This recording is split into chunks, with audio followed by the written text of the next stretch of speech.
अर्जुन बोले, हे भगवान, आपने पहले कर्मों का त्याग करने को कहा, फिर कर्म की प्रशंसा करते हो। इन दोनों में जो अधिक हितकर है वह एक बात निश्चय करके बतलाओ। भगवान बोले, हे अर्जुन, कर्मों का त्याग और कर्मों का करना ये दोनों ही मुक्ति, जीवन मुक्ति प्राप्त करा देने वाले हैं, परंतु इन दोनों में कर्म त्याग से कर्म योग हितकर है। जो किसी से द्वेष नहीं रखता और न किसी पदार्थ की इच्छा ही रखता है, वह नित्य सन्यासी है। यहां स्पष्ट करना चाहूंगा कि पिछले अध्यायों में भगवान ने स्पष्ट किया कि आत्मा कर्म किए बिना एक क्षण भी नहीं रह सकती, यानी कर्म संन्यास संभव ही नहीं। आगे वे कहते हैं, संन्यास और योग को मूर्ख लोग ही अलग अलग कहते हैं। जो इन दोनों में से एक में भी अच्छी तरह स्थित हो जाता है, उसको दोनों का फल प्राप्त होता है। ज्ञान योगियों को जो स्थान मिलता है, वही स्थान कर्म योगियों को भी प्राप्त है। कर्म योग के बिना संन्यास का प्राप्त होना दुष्कर है। कर्म करने वाले मुनिजनों को ब्रह्म प्राप्त होने में विलंब नहीं लगता। कर्म योगी योग युक्त शुद्ध अंतःकरण वाला, मन तथा इंद्रियों को जीतने वाला, कर्म करता हुआ भी कर्म फल में लिप्त नहीं होता। योग युक्त तत्ववेत्ता आत्मा देखते हैं, सुनते हैं, स्पर्श करते हैं, सूंघते हैं, खाते हैं, चलते हैं, श्वास लेते हैं, तो भी यही मानते हैं कि मैं कुछ भी नहीं करता। वे बोलते हैं, त्यागते हैं, ग्रहण करते हैं, मूंदते हैं, परंतु यही मानते हैं कि मैं कुछ भी नहीं करता। और यह मन में धारण करते हैं कि इंद्रियां भी अपने अपने विषयों को बरतती हैं।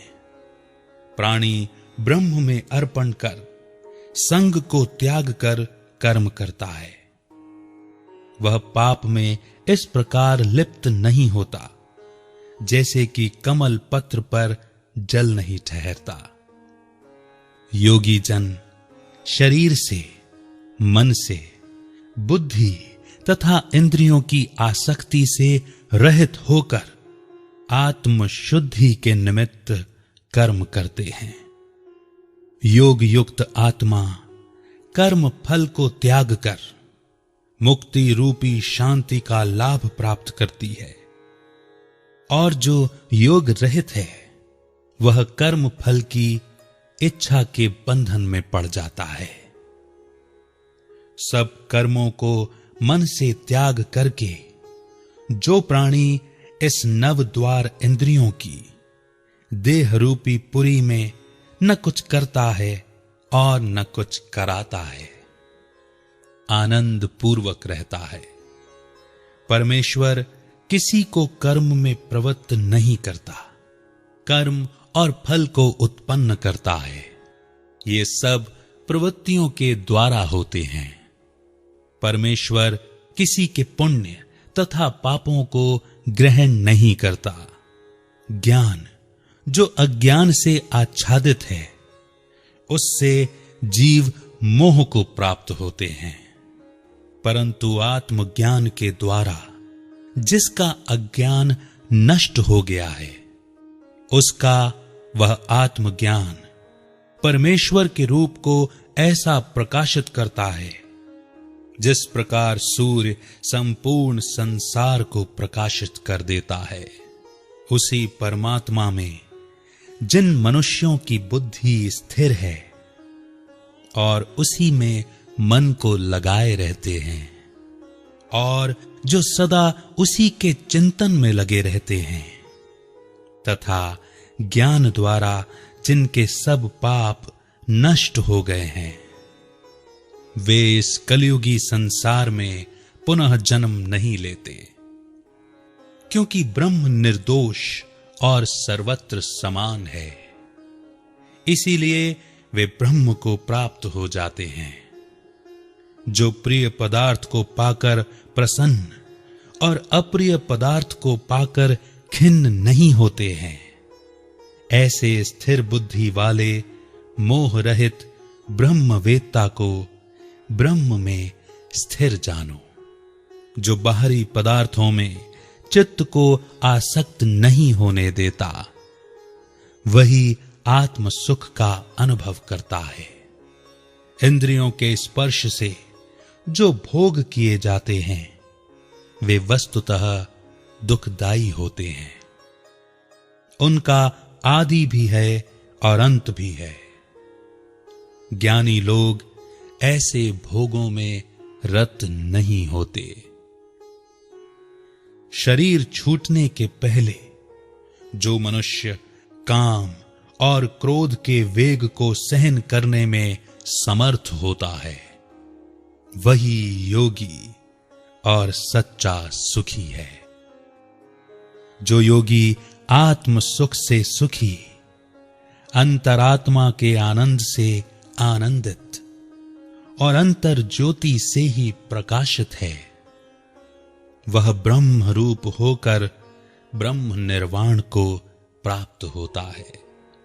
मन के वेग को जिसने रोक लिया है, ऐसे आत्मज्ञानी योगियों को ब्रह्म निर्वाण सहज ही प्राप्त हो जाता है।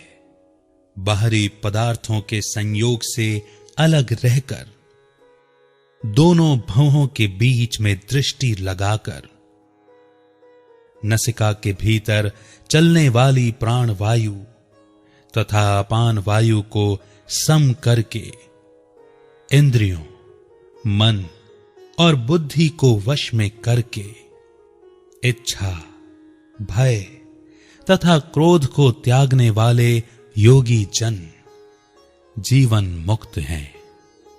जो मुझको सब यज्ञों और तपों का भोक्ता, संपूर्ण लोकों का स्वामी और सब प्राणियों का मित्र जानते हैं, उन्हीं को शांति प्राप्त होती है।